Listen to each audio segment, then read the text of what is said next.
هذا النور شفاء صدور. به نام خداوند بخشاینده و مهربان نهایت بارح. اما بعد، زیبایی و زشتی. بسیاری از انسان‌هایی را دیدم که لباس بر تن نداشتند و بسیاری از لباس‌هایی را دیدم که درونشان انسان نبود. زمان زیبایی و زشتی را به آسانی از یکدیگر جدا کرده می‌شد. روز زیبایی و زشتی با هم به شنا رفتند. وقتی که زیبایی در رودخانه شنا می‌کرد، زشت از رودخانه بیرون آمد و لباس‌های زیبایی را پوشید و رفت. وقتی که زیبایی از رودخانه بیرون آمد، دید که لباس‌هایش نیستند.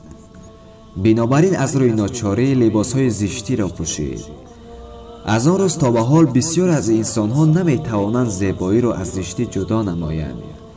اما کسانی که زیبایی و زشتی را خوب می‌شناسند می‌توانند که آنها را از حال چشمان و طرز رفتار آنها از همدیگر جدا نمایند. نکته ها. حاکم میگوید مساحت علم 3 وجب است. هر کی وارد وجب اول شد تکبر کند. هر کی به وجب دوم رسید فروتن شود. هر کی به آخرین مرحله رسید بداند که هیچ چیز را نداند. افلاطون میگوید روحیه شخص در 3 مورد عوض می شود. یکم، هنگام نزدیکی به تقرب و سلاطین. دوم، پس از ازدواج. سوم، هنگام رسیدن به مال. اگر کسی در یکی از این مراحل خود را نباخت و اخلاقش عوض نشد، قضاوتش صحیح و معامله‌اش درست است. حاکم میگوید دنیا 3 روز است، 2 روز دیگر بر نمیگردد.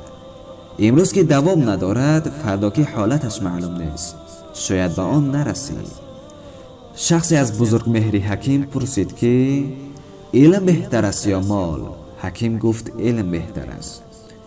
آن شخص گفت پس اهل علم چرا به در اهل مال می روند و اهل مال چندین اعتنایی به اهل علم نیست؟ حکیم گفت به جهت آنکه اهل علم به سبب علم قدر مال را می دانند و اهل مال به جهت نادانی قدر علم را نمی دانند. باقی خدا حافظ.